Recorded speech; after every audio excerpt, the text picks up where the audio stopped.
Homeowner said he's got some cracked tile. Gonna grab my lighter, get up on this roof. Doing a free roof inspection here in Coral Springs. And as you can see, all of these roofs are concrete tile roofs. You know, every roof is gonna have its damage. So we came out here, we're gonna show you guys how to actually repair your concrete tile roof. As you can see, this piece came off.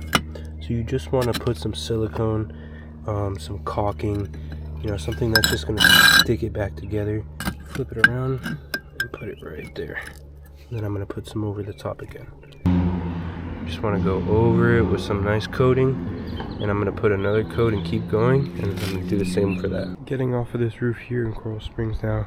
Did some repairs here because there were some cracked tile, a few over there. All the white marks are where, you know, majority of the cracked tiles were at. But this is how you wanna maintenance a concrete tile roof.